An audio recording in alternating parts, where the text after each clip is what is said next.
За хуурамч шатхан үйлдвэрлэгч нарт тэмцэж байгаа бүрдэрж гишүүн тэргүүдтэй гишүүдийн бас саналыг бол дэмжиж байгаа. Гэтэ хоёр асуулт байна гэж. За дайвар бүтээгдэхүүн дотор чинь энэ керосин, нафта энэ төр гэдэг нөтөд орд юм байна шүү дээ. Бүтээгдэхүүнд орд юм байна. Энэ юу ямар юмд хэрэглэгддэг юм бэ? Керосин чинь онгоцны төс биш үү?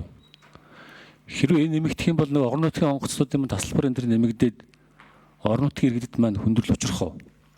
Энэ керосин, нафта зэрэг хэд хэдэн төрлийн бүтээгдэхүүнээр юунд хэрэглэдэг юм бэ гэсэн. За нэг их асуулт юм ба.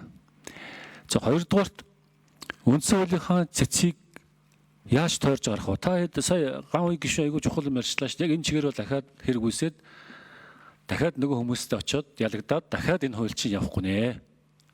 Тэгээ энэ хуулийг амьдруулахын тулд та бүгд мань ажиллаж жоо өөрчлөл яасан. Яг энэ чигээр батлагдах юм бол хэрэг үүсээд тэр чинь үндсэн хуулийн цэцээр нөгөөдөл чи хүлээж байгаа. Тэргээд баталж байна. Тэгэхээр нэг тийм цаг үрсэн ажил болох юм шүү дээ. Бид нар их хурлын хилцээ батлаа явдаг, тэнд очиод ундаг тоглоом шиг юм болох үед. Тийм учраас та бүгд мань тэр бүрдэрж гишүүн хажуу сууж байгаа, давуу дөрж байгаа энэ тэр одоо Монгол банкнд байгаа хүн та судалгаа энэ тэр хийгээд өшөө заалт энэ тэр дэлгэрүүлээд үзүүл яасан гэсэн ийм хоёр асуулт байна. За хэн тайлбарх вэ? За 6 номер ажил хэсгийн 6 номер. Тэгээд тамгын газрын дондог дуулуун дарга ер нь бас энэ дэр нэг тайлбар өгчмөр яг цэцтэй холбоотой асуудал төр дүгнэлт гаргуулах шаардлагатай хэсэг гэдэг. За 6 номер. За керосиныг юунд ашигладаг вэ гэсэн асуулт байна. За их хурлын гишүүн Баяр Жавхлангийн асуултанд хариулъя.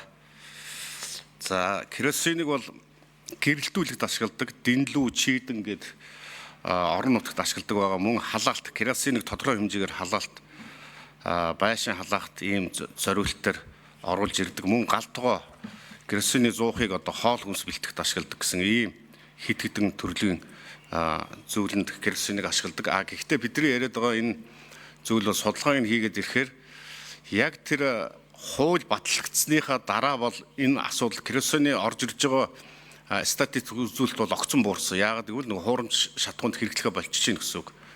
Эргээд хууль сэргээд ирсний дараа ахаад ингээд өсөд ирж байгаа. Тухайн үед эхний хууль өргөн барихт нэг 100 гаруйдаа тэр өмнө төгрөгийн асуудал гарч ирж байсан. 100 гаруйдаа тэр өмнө төгрөгийг одоо онцгой татвараас одоо зүхтааж яана гэж ингэж бид нар тооцоо судалгаа гаргаж ирсэн. Гэхдээ энэ бол одоо их багадаа биш. Хамгийн гол нь нэгдүгээр шудраг бус үйл явдал. Энийг чинь дагаад түрүүн миний ярьдаг одоо машины ченжүүд та нар тэгвэл бензин үйлдвэрлэдэг юмнуудыг ингээд зөвшөөрчтэй юм байна. Тэгвэл бид нар яагаад болдгоо? Бид нар жижиглээд оруулаад ирэхэд юу нь болох вэ? Яг л ижлэхэн асуудал, ижлэхэн кейс үүштэй гэдэг ийм асуудал үүсэх учраас энэ дээр бид нар ингээд болгоомжлоод байгаа. Тэгэхээр хууль бол одоо мөрдөгдөх ёстой. Дээр нь одоо төсвийн энэ мөнгө төгрөгийн асуудал байна. Гуравт нь одоо түрүүн манай гишүүн ярьлаа. Бусад одоо өмч цэврээр бизнес хийж байгаа хүмүүстэй эн чинь ингээд гай болоод байдамаа гэсэн ийм 3-4 гол зүйлийг хэлхийг хүсэж байна. За ажил хэсгийн 5 номер. За тэгэхээр ер нь бол сүүлийн 4 жилийн судалгаагаар лит болон зэс боловсруулах зорилтоор Эрдмийн компанид л ерөөсө жилд нэг 70 гаруй тонн тань керосин оруулж ирдэг. Бусдын бол ерөөсөө л тэр холц хийдэг компаниуд л оруулж ирдэг. Тэгэхээр энэ дээр бол өөр ямар нэгэн одоо энэ тэнд бусад салбарт хэрэглээд байгаа юм байхгүй байгаа. За дондогма дарга нэг тайлбар өгчихөө. Цэцгийн юут холбоотой асуулт. 9 номер микрофон өгье.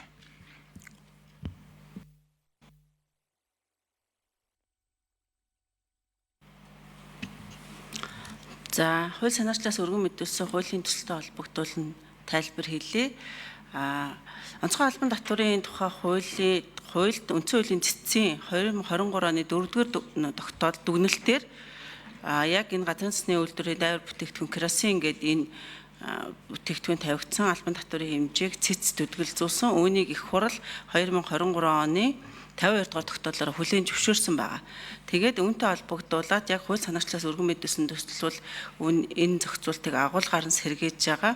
Үндсэн хуулийн цэцэд маргаан шийдвэрлэх тухай хуулийн 15 дугаар зүйлийн 3 дахь хэсэгт хэрв эрх бүхий байгууллага албан тушаалтан шийдвэр гаргахдаа цэцгийн шийдвэрээр хүчингү болсон хууль улсын хурлын бусад шийдвэрийн заалтыг шууд буюу агуулгаар нь дахин сэргээвэл цэцгийн айл нэг гишүүний санаачлагаар цэц хяналтын журмаар хэн шийдвэрлэж болно гэсэн ийм зохицуулттай. Цэц хяналтын журмаар хэн шийдвэрлэнэ гэдэг нь их судлын уралдаанаар хэлэлцээ шууд тогтоол гаргах ийм зохицуулттай байгаа.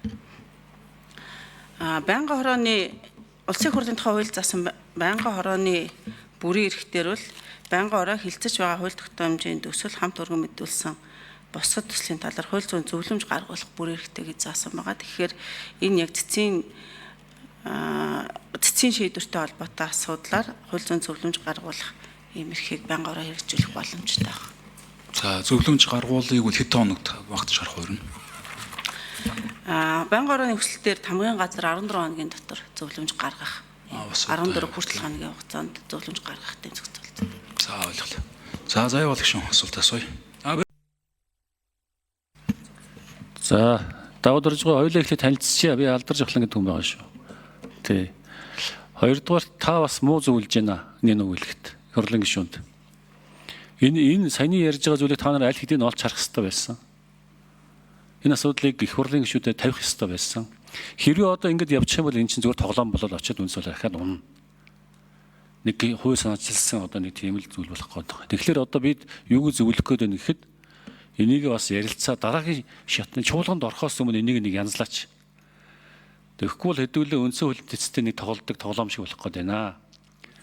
Та одоо энэ зөвлөх юм бол энийг сайн хэмээр байна.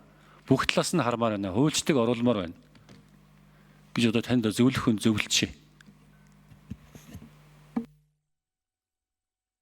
За ер нь алдарч ахлан гишүүн ч гэсэн зөв байна. Одоо бүрүүдээр гишүүн маань ингээ гүгээлээдэг. Нөрөө уулзуулаад уг нь бол зөв сэдв байхгүй. Тэгэл нөгөө яг хүмүүс нөгөө бэлэн хоолыг бэлдэж өгöd шүү дээ. За бүрүүдээр гишүүний микрофон өгье.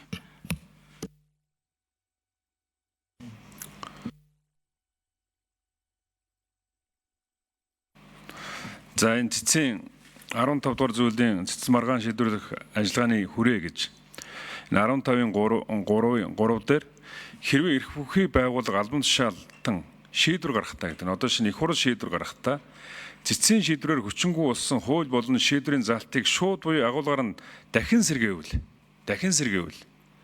цэцгийн аль нэг гишүүний санаачлагаар цэц хяналтын журмаар шанаа шийдвэрлэж болно гэж. Тэгэхээр энэ бол дахиад миний хууль өргөн барих эрхийг хязгаарлаг гэсэн үг байхгүй.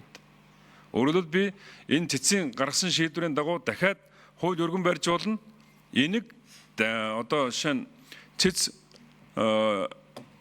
энийг одоо хууль бус гэж үзэх юм бол дахиж маргаан одоо үүсэх боломжтой. Гэхдээ өнөөдрийн цэц энийг гаргахгүй. Энийг шийдсэн 5 шүүгч байгаа. 5 цэцгийн гишүүн байгаа.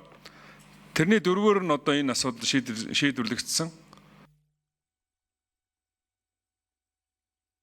За заавал гишүүн асуулт асууя.